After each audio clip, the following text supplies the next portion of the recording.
and I am the AIAA Sydney Section's Treasurer and Young Professionals Officer.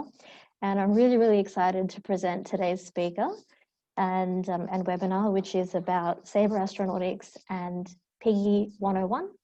So without further ado, let me introduce today's speaker.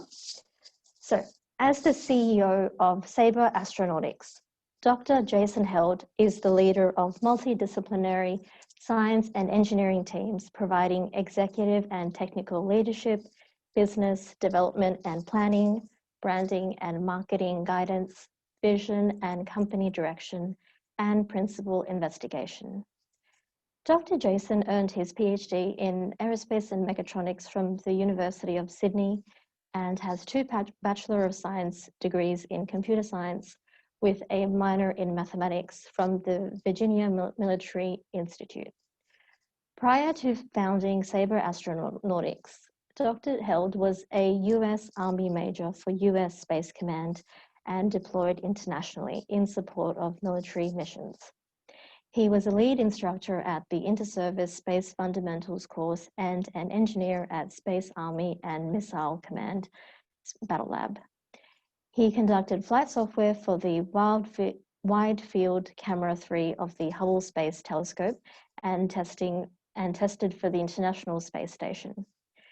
Dr. Held lectured for the ARSST Space Station Design Workshop at the University of New South Wales and the International Space University. He led a research expedition in the high Canadian Arctic and co-founded the Delta V Space Hub at the University of Sydney Space Engineering Laboratory. He currently is on advisory committees for space startups in the US and Australia, chairing many of them. The Australian government selected Dr. Held for the expert reference group to design their space agency. He also advises international think tanks, including Global Access and Global Access Partners, NSI, and The Economist. So without further ado, let's hand the stage to Dr. Jason Held. Hello, everybody. And just in case, I'm recognizing a couple of names on the screen. Those of you who I haven't met before, I'm a fairly informal guy, so just Jason is fine. I'm actually in Adelaide right now, and we just finished a shift for a mission control exercise, an international exercise. We're doing space traffic management every day. I will say that when I do these talks, it's completely open. If you have any questions in the middle of it, happy to just interrupt and go for it. I'll say also that I don't have any slides that I prepared for this. This is really just an open conversation about mission ops. I'll tell you what's going on is we just got awarded the Mission Control Center grant for the Australian Space Agency, which is kind of why I'm down in Adelaide. And we're setting things up. At the same time, we've got all these exercises. So it's kind of like we're having to do safety of flight for various missions. At the same time, we're building the Mission Control Center. It's literally building the spacecraft while in flight.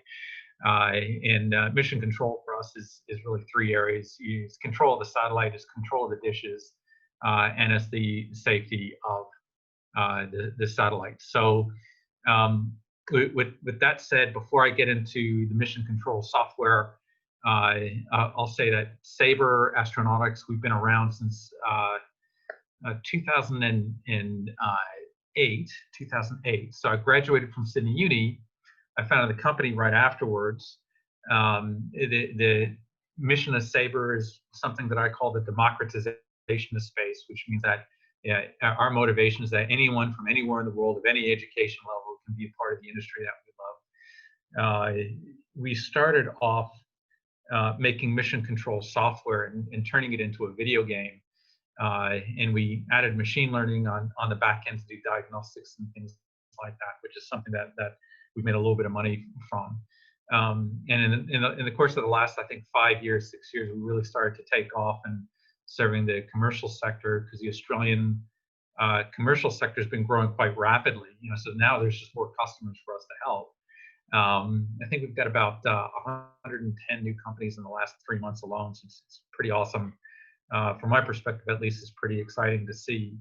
And the more we were helping them, the more interesting we became to other customers out in the US. So Saber is the only Australian company that I'm aware of. I have to say that because there might be someone else out there that's selling software, emission control software services into US Space Command.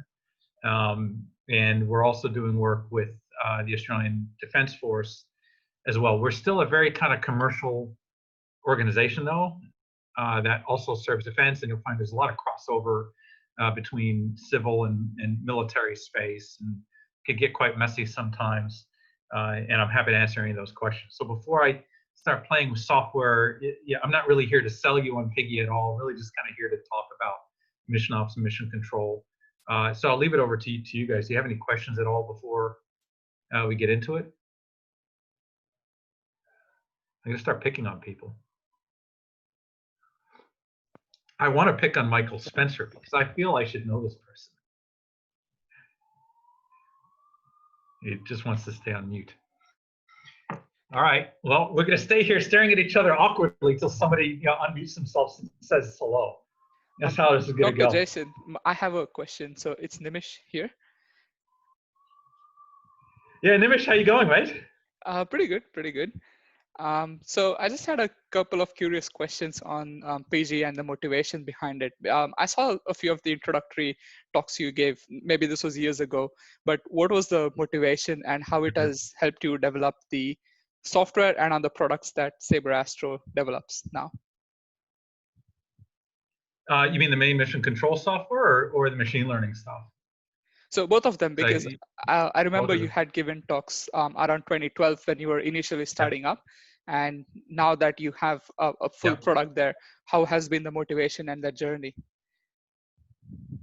To be honest, I mean, like I've always wanted to run a space company. Like me and my buddies, when I was in the US, we're like, we're going to do a space company someday. I was going to come to Australia to get a master's for about 2 years, and I was going to go back to Colorado. But what happened was I came here about 6 months in. My supervisor says, "You're worthless to me as a master's. Upgrade to a PhD and we'll pay for it." And so I said, "Okay, it's a 4-year commitment." And then I met the woman who I eventually married. I actually met my wife and the reason why I picked on Michael, because my wife was an épée fencer. So I know I've seen your name around, and you guys probably met a few times back in the day. But so we met at the Sydney Uni Fencing Club, and so when we got married, we decided to stay. And she was like, "Look, why don't you build your company in Australia?" By the way, the name Saber Astronautics is actually her idea, because I was like, "Oh no, nobody will ever like that name," kind of thing. So I got to give her street cred where it's due. But I think what happened was we did it completely backwards. By the way, we had a bunch of friends who had experience. I was on the Army side of Space Command. One of my partners was on the Air Force side doing rockets.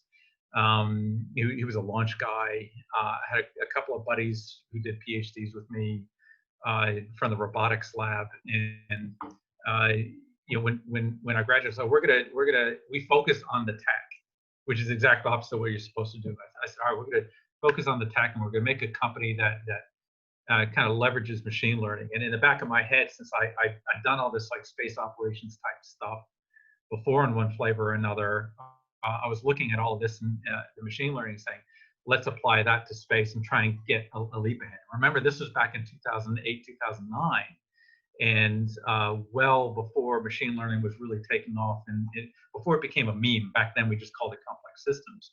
And another thing that I was working on was the precursor to PIGI, which was video game front end for mission control. And the motivation there was, as an operator and also an engineer. Like when I was in my late 20s, early 30s, I was that Hubble blurb that Divya mentioned was.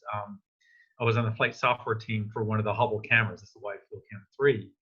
And I remember when we ever had an alert or a space weather event or a single event upset on the satellite, the engineering team would gather around the telemetry screen. And it was like the Matrix, just a bunch of words on the screen. And you're waiting for one of these little words to turn red. And it turns red, you drop your coffee, you say, oh shit, you run to the screen and trying to figure out what's wrong. And there's two problems. One, it's whack-a-mole. You're trying to figure out what's that little red, is that related to another red? And that's the machine learning motivation. And the other one was just like, how can you, the more complex you get, I was watching like the industry get more and more complex, and like Moore's law for computing, we're seeing more telemetry items. Every new spacecraft had more and more telemetry items and more complexity to it. Even as the spacecraft were getting smaller for costs, the computing was getting better. So it's just like, how are you going to do that? So that was really the kind of birth of the idea.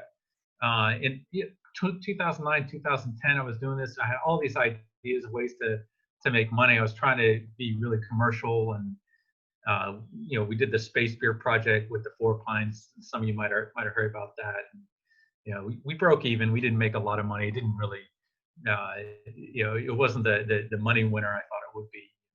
We were going to make a video game for space, kind of like back then Kerbal Space Program wasn't a thing. But if you think of what Kerbal Space Program is now, we were going to go down that route and sell the stamps to get a whole bunch of mass market, get some money instead of going for investors. And it's not easy making a product like that. It's video game engineering. It's actually really, really hard. I think what happened was we ended up getting, we didn't get a lot of money, but we got mass market appeal from the Space Beer project. And then we had a whole bunch of interns. And from the interns, we were able to build more product. Then we got it to the point where we can actually start selling our machine learning stuff, and we just built and built and built. So that's kind of the short end of I guess a 12-year story. Michael had a question. Thanks, Michael. Appreciate it, man. Launch segments. It's a good question actually. Are we involved in launch? Like, not really. Yeah, not directly. And I've avoided launch for many years because Saber is an Australian company. The Saber US, so we have 2 labs in the United States now, one in Colorado Springs and one in Boulder, Colorado. If you ever get out there, Boulder's like an awesome place to visit. But the ones in they're separate companies, so I incorporated them separately. There's no holding company. We're not an American company. We're not an Australian company. We're an American company and an Australian company. And each lab does its thing for the kind of grants and projects and proposals in that kind of environment. And it's kind of like Ghostbusters. You typically don't cross the stream.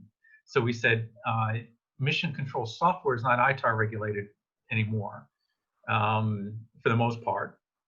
A lot of that stuff got removed from the ITAR list back in 2012, 2013, somewhere around there. But launch is still part of that. So we left that alone. Right now, these days, we're looking at launch window type stuff. So that's something that, like, as an operations center, is like, okay, if you launch in this time and this time, there are no threats for debris. There's no space weather. There's no, how do you coordinate with CASA, things like that. Does that answer your question? Yeah, it does. I do have a follow-on question then, in regards to not being an engineer myself, but as I understand, the importance of interface control documents to how do you get the satellite builders to understand how to be compatible with to be able to operate with your mission control systems. That's a day-to-day challenge. Every mission we've ever had has had that's a huge blocker for a lot of companies doing exactly this. We got one ISI grant to open source the backend. So we've spent a lot of time in the last few years on APIs for dish control. There's some really good standards for telemetry management. Not really any decent standards for spacecraft buses yet, but kind of like some soft semi-standards for telemetry coming in. You ever heard of, like, you've heard of CCSDS if you're a space guy. You might have heard of XTCE. Have you ever? It's more popular in the UK, but it's a terrible acronym, like Telemetry Command Exchange. It's called, and they were trying to standardize the health and welfare telemetry format. And what typically happens is one company says, we have a standard, look, use our standard. And then another company says, no, our standard's better. And now you've got like 14 different standards, but 90% common, right? You know, so we're open sourcing a lot of our infrastructure, and we're going to make it, you know, open source means free. So what I'm hoping is by collaborating rather than competing and trying to take the complete opposite approach, these things that we can give away for free, encourage people to use them. And over time, it might be a standard if we're lucky and if we, you know, collaborate well enough with the other players doing that. You know, we'll see. Thanks, Michael. Good question. Alistair. I wonder if I could ask. Yeah. So I remember, like, I went to one of your early sessions about introducing PIGI, and I've kind of heard of and this how it's all changed over time. I'm wondering if this has led to be a part of the new South Australian mission control kind of system, or is that something different you picked up, or are you going to incorporate PIGI into it at all? 100%. Like we put a lot of effort into. I'll show it to you guys in a minute. But our proposal, PIGI was one of the strong points of it, but not the strongest. I'll be completely objective and transparent. The biggest parts about the proposal that they liked was the fact that we've got a lot of tech that we've been fitting together. So the PIGI front end, they wanted an attractive front end, and ours is kind of the top of the market at the moment. A lot of companies like are going to catch up. There's a lot of effort, you know, going into it. But we put together a marketplace for sensors and a marketplace for SATCOM. So what we said in the proposal is like, look, there's a lot of good players out there. There are, like, we don't own any sensors ourselves, and we don't own any dishes ourselves. That's by design. We are going to have a marketplace, and money set aside from that grant is set aside specifically for dish time and specifically for sensor time.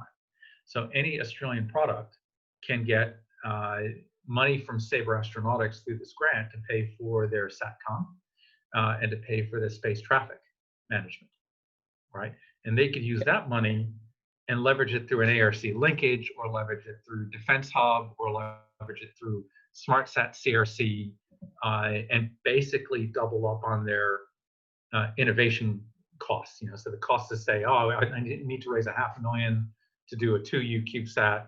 100 grand of that could be time on our dishes that we're basically paying for from the. So there's a lot that went into it. The game and graphics front end was definitely one of it. Another strength was our lab in Colorado. Each Saber lab is also a mission control center. So we're pretty rare offering that you could do follow the sun operations through Saber, even though we've only got like 30 people in our company. We're still very small. Nice. And just as a kind of a follow-up question, how is the construction of the mission control going? Unrelated, it's a nice topic. We've only announced a month ago. So we've hired Deloitte under contract to do the experiential design. They're also doing the business modeling, because we have to be cash flow positive by the end of the 3-year grant. Right. That's actually been really good. If you're a space company working with someone like Deloitte, it's kind of like you wouldn't expect it, you know. But they're so good in like mass market commercial that they've had a lot of insights. The site itself is really just a concrete slab at the moment. I think they've only just in Questacon. I don't know if you were Questacon is the company out of Canberra that's got the STEM program, really good STEM program. You ever get down there?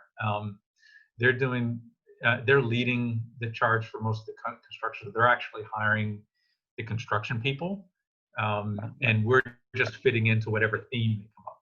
So that part is just beginning, but the Mission Control Center in Sydney is pretty much built out in terms of if you get down to Chippendale, you know, go by and say hello. But we've got roughly the same size as the Adelaide. It's about 65 square meters. You got a couple of rows of desks and the big screens, and we're not trying to be too NORAD-like. It's part of our I guess problem that we're trying to solve is reducing the complexity, not increasing it. So we don't want to have hundreds of people in seats. I think that's the wrong idea for the industry. We focused on reduction and using the graphics and the information to kind of compartmentalize things a bit better. Nice. I look forward Cool. to seeing it come together. Thanks. Yeah, me too. It's going to be exciting. Any other questions before we dig in? I guess I do have a question about some of your products, and some products I have a little bit of experience with, and how they compare, for example. So AGI's SDK, for example, for mission planning, what's the kind of look and feel of your products compared to theirs? And what's the real differences between them? What are challenges that you face that they solved, and vice versa? And quite a few. It's interesting because when I was in the battle lab in the Army, so I was working at Space and Missile Defense Command Battle Lab, and I was the guy that brought AGI to the U.S. Army Space Center, right? To the Army Space Support Teams. It wasn't a center; they were like going up there. So I'm quite familiar with the history. They were the first ones to actually put any graphics on the screen. So I got to give them credit where credit's due. They've got over 20 years of heritage in algorithms for modeling space systems. I think what they've done in the last 5 years is they've gone much deeper than we intend to in whole battle management systems. So being a space company that gets a lot of defense funding, there are a lot of requests out there that say, oh, you can see space. How about airspace? And how about ground airspace? Now I can see everything. And they've spent a lot of effort on that. While Saber, we stay very focused on space as long as we can. I think our user interfaces are designed to be user-friendly. And that's the big difference. So for a lot of our competitors, I don't want to pick on AGI, but a lot of our competitors are very, it's very complex. They like complexity.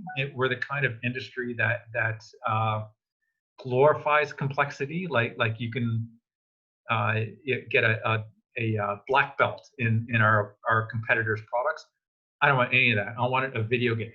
And video games are really good at taking complex information and packaging it into a single button or a single interface, and then drilling down. Okay, and also we're using much more modern graphics engines. I think back when AGI did it, it was harder for them than it was for me. Okay, when they first started, like they had to make their own game engine using like OpenGL or something. That's hard, man. Street cred to them. That's really hard. Julian's question, the algorithms for machine learning. So we use Bayesian networks, Gaussian mixture models, and neural networks. The Bayesian networks and Gaussian mixture models are used for diagnostics. The neural networks are used to predict space weather and orbits and things like that. And they're in different stages of development also, by the way. Okay, so you guys can host this. The host is disabled participant screen sharing. So if the host wants to release that and let me share my screen, I could show you PIGI. We could have a bit of a fly around. You'll see where it is and where it isn't. Yep, your screen's enabled. Thank you. Okay, and can you all see that? We can. Excellent. All right, so here's PIGI, and the first big difference is, by the way, this is a version that we haven't released, so there's a couple of things in here that are fairly new, but the difference is easy to use. You got the solar system at a click of a button. What I'm doing is I'm controlling this kind of like a video game. WASD and the mouse is all I really need. I'm going to go to the settings, and I'm going to add in asteroids visible, show the planet orbit lines, just because it's easier to see stuff. I wonder if you can do the curvy camera instead of the snap camera. It's usually prettier. Now, the operators that are working live, and we got a major international space traffic exercise right now. They always turn on the snap camera, but I actually like the idea of flying to where I'm going because I'm a geek. That's really no other reason. There's no practical purpose in that. But you'll notice you've got the star chart, the Hipparchus catalog. It's very easy to add ground stations and different orbits. You can I don't know. Give me a play. Who wants to go somewhere? Let's look at US 37 and minus 102. So we'll just say, all right, USA latitude is 37, longitude minus, what do we hit? So minus 132, whatever it was, at a ground station. Yeah, I was a little bit off. Okay, so I guess I got to fix that. So very easy to change things and fix things. Turn off the field of view. 52. Yeah, save.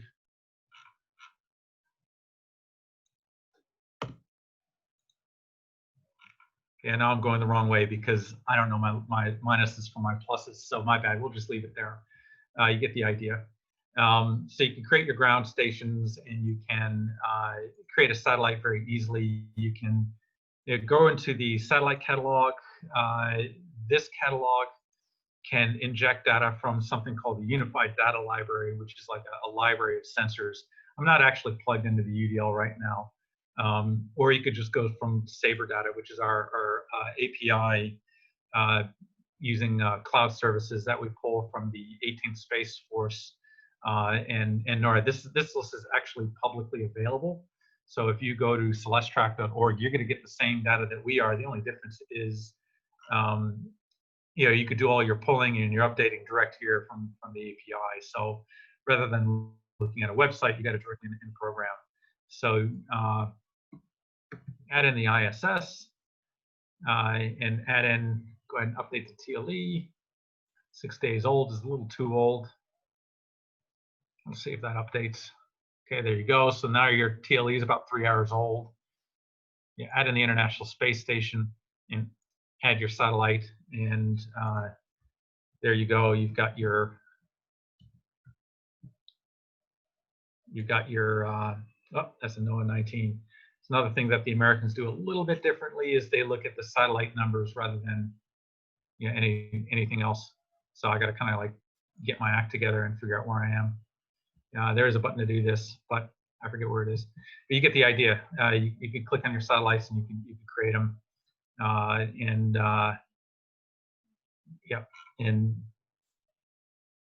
What you really want to know at this point then is you can get your overpass information. So for your ground stations, you've got your overpass information, and you can propagate forward and backwards depending on the overpass. And this is how you're scheduling your ground station time or your command time or whatever it is you need to do. And one of the things that we tend to do, we actually use this a lot for mission design work. So that was one way we were making a little bit of money a couple of years ago. We actually did the mission design for the fleet constellation. You show your overpass. Actually, that's one quick way to get there. There's your easy access. And let's say you just want to do your ISS overpasses. Click on that, and then you export that to a CSV, and you've got your total duration in a CSV. If you want to do business planning around this, then what we've done in the past is we find out what type of a payload that the customer is using. We find out how big a product is in bits in the data. And then using the duration overhead and some characteristics of the sensor, of the SATCOM, you can just do a simple division, and that tells you how many products can be downloaded to Earth at a given time, right? So really easy, really quick to use, and the quality of the output is good enough to go to the ITU for spectrum allocation, and then we turned around and handed to an investor for due diligence, and the investor gave the customer $5 million in Series A funding, and that was actually how Fleet got off the ground. That was part of their story, which I think is, I'm more proud of that than I am the defense contracts, to be honest, because for us, helping out a company like that was a core part of the mission. But I don't know, some people get cheeky. You could find out if you can put spy satellites in here and know when they're overhead if you're a military person. When I was in the Army, we used to find out when the Russian spy satellites were overhead. You walk outside and in the sky just to kind of troll them. But that's kind of how we rolled. But let's see, what else can we do here? Let me go ahead and clear the screen. Clear scene. Here's a nice feature, Constellation Maker.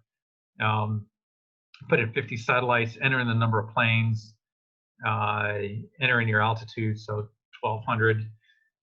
So this is kind of interesting. Anybody who's ever done mission design for satellite constellations or spacecraft, they tend to do them together. Right? It's called concurrent design. You want to design your spacecraft in the same kind of format that you would be designing your mission, right? So you're typically, it's very iterative. Like you'll do a little bit of design here, a little bit of design there, because there's a lot of very high interdependencies. So voila, you've got an instant Iridium style constellation. And literally, it took Iridium like 2 years to do their constellation design for their ITU submission. For us, this was literally, I think the first time we did it for Fleet, it took us 6 months because we had to do their spacecraft design in parallel. Now the mission design part of this is click of a button, but if you're doing a spacecraft design, it'll probably take a few more weeks after that. So just as the tech gets better, we're just reducing the amount of time it takes to get to a solution. Okay, and interestingly, if you add a ground station now, you can add your ground station, you can see it populate with the overpass. So now you can really see like an industrial grade constellation, the gaps between your overpasses. And here's one thing we like to do as well. Let's add some more ground stations at different latitudes. So you could add one at 0. Sorry, I didn't mean to clear the scene. You could add one at 10, and you can start seeing a pattern. And add one at 20, and you can start seeing a pattern now of where the gaps are in your constellation. And if you're going to do this for a service, you can get a sense of the gaps in the service. So that's pretty cool. This is actually a really hard problem because you are exponential. The amount of calculation for the overpass is exponential to the number of ground stations, right? So anybody trying to recreate a product like this, massive difficult problem trying to show something like that. Like that's, we were really proud of that actually. Anyways, what else can I show you? Let me clear that again. I know what I'll do. Create a custom satellite. Make it a satellite. I'll just create my little NASA A satellite. NASA ACE, if any of you know that satellite, is actually at Lagrange point 1, but we're gonna be playing around just with the model. So there's your exploder view of the satellite, and you can click on different parts and put it in your diagnostics view. And this was the thing that I've always wanted to do, which is a big departure from some of the other companies that are kind of answering your question, what are other companies doing? You've got a lot of really good companies doing good visualizations, and a lot of companies that are doing good overpasses, companies doing good diagnostics screens like this. But we're really putting a lot of effort into making sure that all of them are in one single tool. Okay, and you can see some data coming in, depending on the actual product. This is the actual telemetry feed that we use as part of our demo from the NASA Advanced Composition Explorer satellite. And again, back to that question someone asked about, hey, how do you actually connect the data streams to the graphics? Well, this is an XML file that associates it with the part. So what we do is we just get the customer to give us a low fidelity CAD model, and then we associate that with the actual data stream. Right, so you can see here a little bit of fluctuation on the temperature for that solar panel, but that's not really a big deal. And I think the operator is going to care about 1 degree Celsius back and forth. So, you know, that's really it. I mean, you can do the same thing. You could put a spacecraft around Mars. You know, obviously not with a satellite catalog, but you could put a custom satellite around Mars, and give it a bit of an inclination, and I don't know, 0.1, 0.1. And there's your little 1U CubeSat at slight inclination, slight eccentric. And now let's get a ground station. Mars GS, and just put that at 0, and we'll just keep that just for shits and giggles. Okay, and now you've got your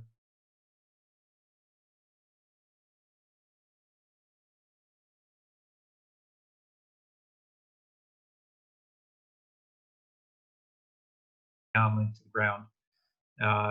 That's what you can do. So let's see, actions. Yeah, a lot of this is safety of flight type of stuff. You know, you can track the ground sensor and when the ground's going overhead, and you can, you know, do a range fan. If you've got fuel on board, you can say when, you know, how far can I actually fly if I have, say,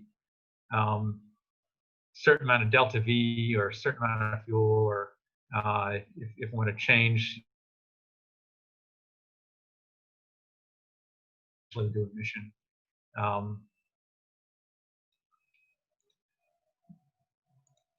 Yeah, and you could plan it. Hey, like, let's say I just want to do a burn. Where's that burn actually going to go? And this one looks like it's going to leave orbit, so maybe not quite so much delta V. You know, and you're going to turn your burn angle in one direction or another. You get a sense for where your orbit's going to go. So that's probably enough, I think, of PIGI. If you have any questions, now is probably a good time. And so, here we are. We're back in the world. So I really like how you can actually see the diagnostics of each of the. Well, you can go into the satellite, you see the parts pull out. That's a great visualization. Can you do the Enterprise as a model? If you have the Starship Enterprise in a low fidelity CAD, and you had some telemetry streams you want to add to it, you can. One thing we're doing right now is we're putting commanding. So remember, 3 different things of space ops. You got safety of flight, you got diagnostics and control, and dish control. The dish control is coming in over the next 2 months. We've actually made a lot of progress with that. The commanding side is the next on the pipeline. So you can put the Starship Enterprise in there if you want to convert the models yourself. Are you good at Blender, Michael? You ever play with Blender or anything like that? A while ago, yeah, I have. Yeah. Like any comment, like STL files. So you could, if you could 3D print, you could do it. I think we did one for the ISS, so we got the ISS in there, but it's very macro. You know, it's not fine. It's like each module can split apart, you know, with that exploder view. But telemetry needs, I think, a bit more detail. So it just depends on what you want to do with it.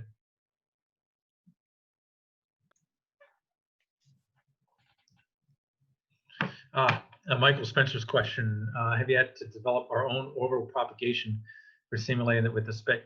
Yeah, we did that. We did that ourselves at first. We actually made our own orbital propagator, and would be used for conjunction analysis. All right. So these are actually 2 different questions. We have made our own propagator. It was pretty good for the casual market.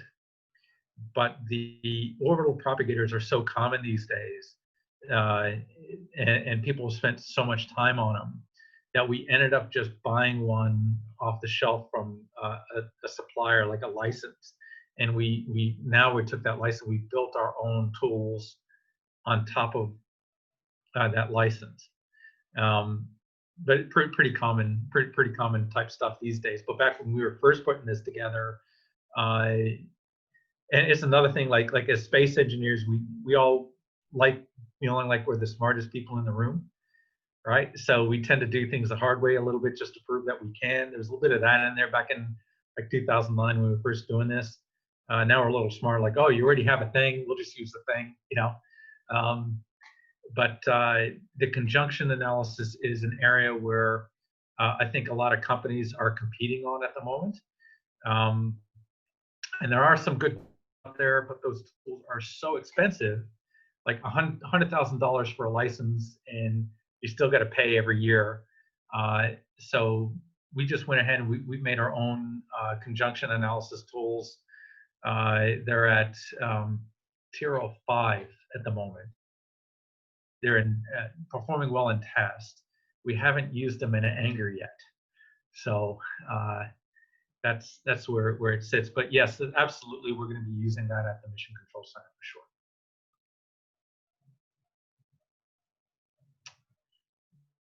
Any other questions?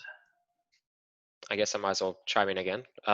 So a question about the, do you have your own ground stations, and do you connect to just them, or do you connect to external ground stations like other companies, and do you interface with that? And how does that interface happen? Yeah, the API based. That's the short answer. We don't have any our own ground stations. We're helping build the Sydney Uni ground station just because we're in the same consortium with them. We're connecting with AWS. We're connecting with so we've got on the pipeline we've got KSAT, AWS. I'm probably going to mess up the acronym, PRC. We got a whole range of dish networks. We don't want to own our own dish networks. We just don't. We want to just like service supply. It's much easier. Are you familiar with Sean Tuttle? Sean Tuttle, yeah, I know Sean. Yeah. Sean was the first PIGI customer back in the day. Oh, really? I didn't realize that. Yeah. Sean and I are old friends. Yeah, he's really nice guy. He was just like he was an academic at a USW Canberra, and so I was like, yeah, I'll buy it, $15. You know, it's like buying someone a beer. So I bought him a beer at the next conference just because he was the first one. You know, so it's good. Yeah. Julian's if you haven't caught up, he's running the Nova IGSN. So they're building up. Well, we're building up our ground station network, albeit slowly, but might be an interesting thing to talk about. Yeah, no, good, because we actually want to connect with Nova because we're aware of what they're doing. We did compete with them for the MCC grant, but my view is like, all right, they win a bunch, we'll win some. We actually want to get them revenue stream to their network through our MCC. So I didn't know he was actually running it. I'll give him a shout for sure. And if you run into him, send him my regards and yeah. Well, he's in Adelaide at the moment. If you, yeah, good. Peter Nikolov, you know Peter as well, yeah. I recognize the name. He's also a yeah. Yeah, he's like their head low bump. So definitely look, we've got a whole long list of companies we have to reach out. Nova's definitely one of them that we want to work with for sure. Yeah, sounds good. Yep, thanks. Now, Julian's had a question. Are we considering extending the diagnostics to prognostics and health monitoring? Predictive maintenance, remaining use of light. We've done some tests with this. I'm not familiar with Professor Michael Hecht's work from UMD. I am familiar with some really good predictive maintenance work out of Alaska Aerospace. I know that there's a lot of people trying to solve this now. We did some early experiments where we know we can do this, but it's not our main path. And the reason why it was more commercial, we didn't have a lot of people asking us for it. We had approached a bunch of companies, and it might have been the timing. Like when you're a startup, nobody really wants to talk to you anyway. It's just like, yeah, okay, welcome, pat you on your pointed little head, and you tend to kind of get pushed out the door. If there's demand for this, we'll go back into it. We have made a lot of the diagnostics is like nowcasting. A lot of the kind of prognostics type stuff, wear and tear, we just haven't had anybody say they wanted it. We've asked. Yeah. So if you're working with an organization that's looking for that, we can talk that out and work through that again. Right now, most of our machine learning is looking at very operational safety of flight type questions, like you've got 20,000 satellites in the NORAD SatCat. Which one of those are maneuvering today? Which one of those are maneuvering right now? That's kind of like the core. A lot of people are using machine learning in that direction. We did do some interesting machine learning work. It was a NASA grant, actually, but to talk about it, it was real-time avionics FPGA swapping. We had a cool acronym. Everybody says it's a cool. I think it's cool. We call it Morpheus. So the avionics will change its state based on whether hot or cold or combination of radiation events, and so you can optimize your FPGA to fit that state. But to answer your question, it's not a prognostic in that way, where you're looking years ahead and saying, when is this reaction wheel going to degrade? Yeah, Andrew, always a pleasure. See you around, mate. But yeah, I hope that answers your question.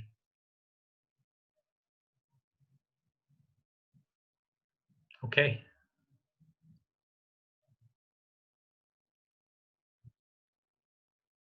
Sure.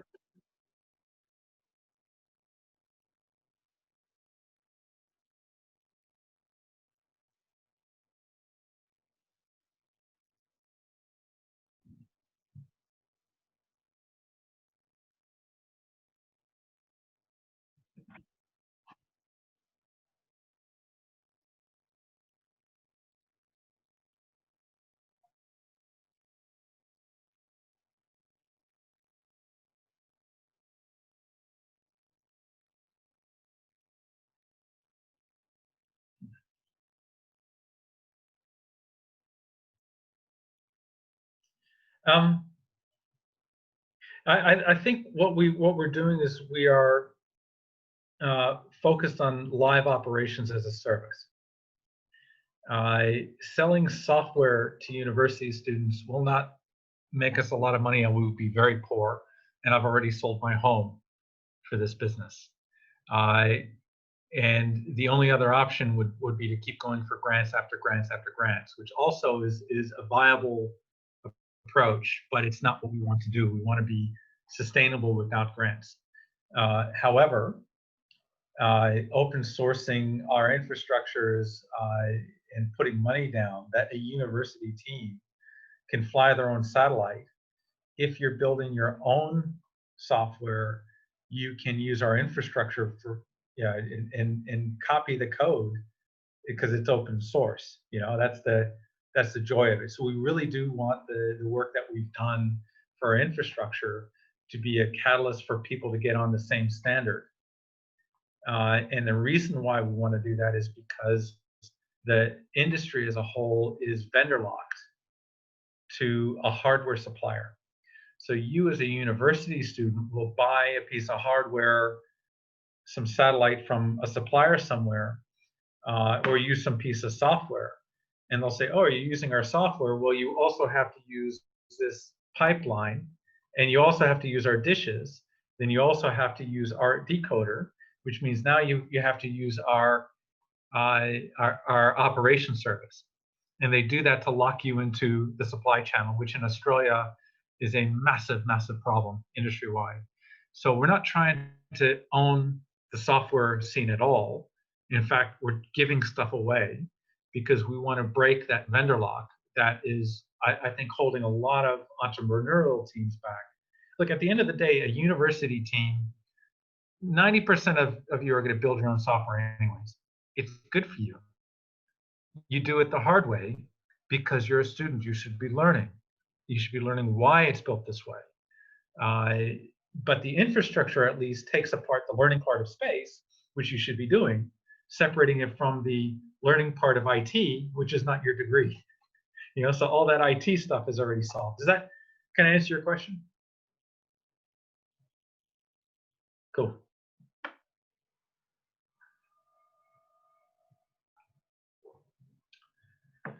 Okay. Happy to answer anything else you guys might be curious about. Is there anything I could do to help you guys? That's another question. That's not something I heard a lot when I was starting Saber. But it's something I kind of like to ask you guys. If there's anything you guys need help with, do you have any missions you're trying to do? You're trying to raise money for your own ventures? I don't know. It's kind of.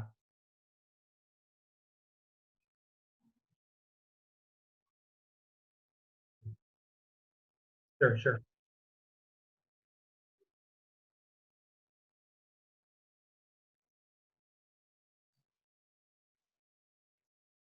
Yeah.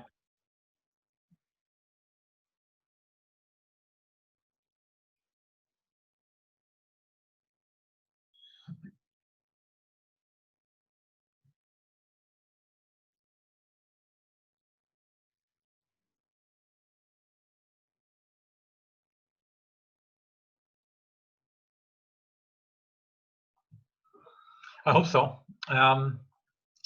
I don't think the story is completely written yet. The government, the space agency itself, they still have some growing pains dealing with the community. There's still a lot of naysayers out there. I have noticed a pattern.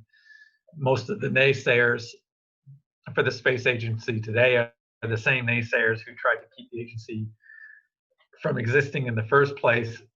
A lot of that's tied to some pretty deep dollar lobbying from overseas competitors. If we play our cards right, and by we, I mean all of us, I do think it's got to be a community effort, not just the government saying it. The government is setting up a couple of grants coming up over the next few years. I think could be quite useful to the community because there are larger numbers of smaller dollar values. So they've got like these 250,000, the Artemis and things like that, and they're trying to set it up so that it's from an entrepreneurial standpoint, it's very favorable. Like it's a phased program. You first going for 250K, and then if you perform well, they increase the risk to $1 million, and you can actually fly missions with that. You know, I mean that's exciting.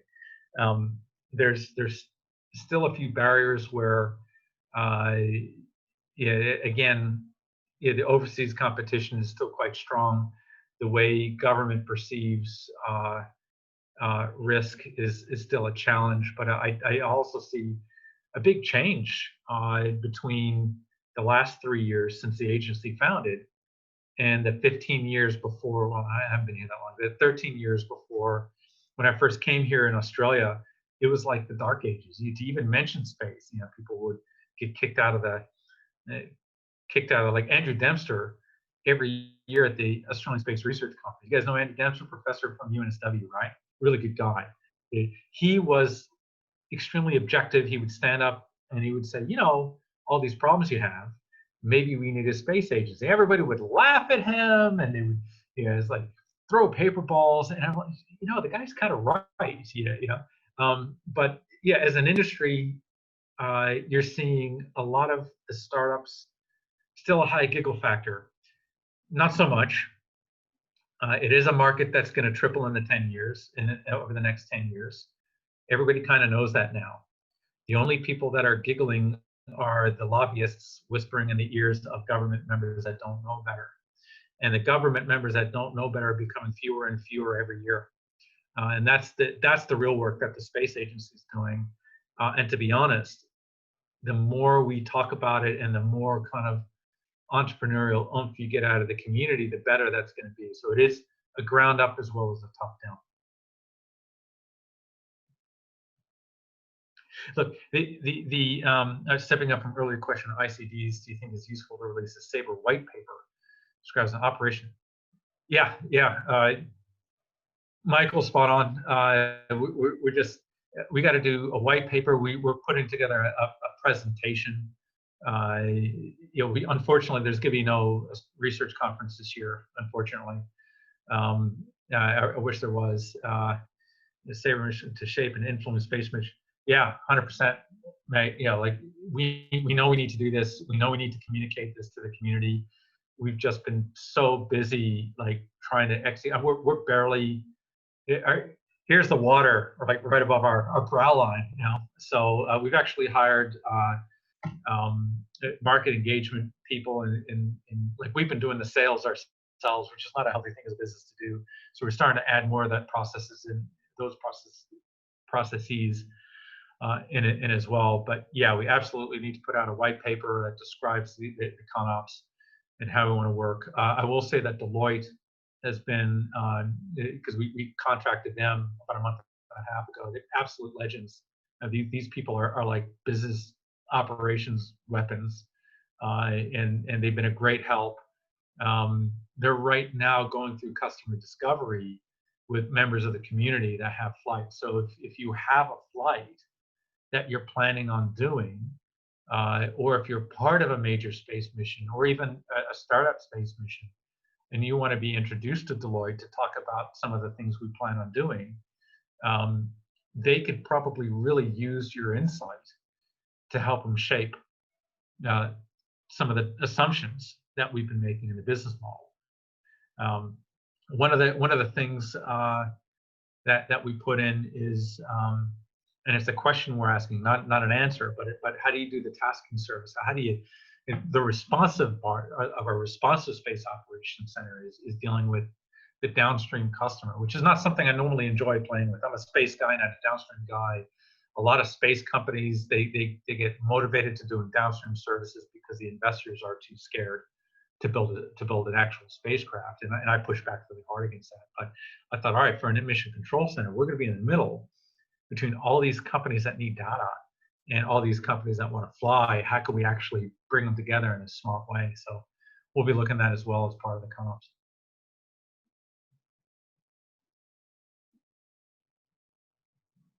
No dramas. All right. Are there any other questions, or have you guys had enough of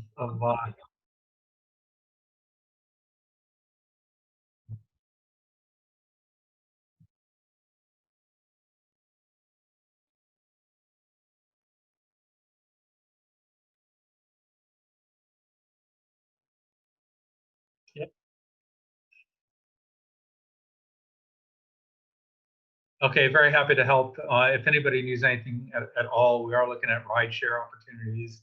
We are looking at engaging more closely with all of you. It's an open door policy. Just reach out whenever you need anything. Okay. All right. Yeah. Yeah, my pleasure, everybody. Really good to see you all, and take care of yourselves. Fly straight. Thank you. Bye.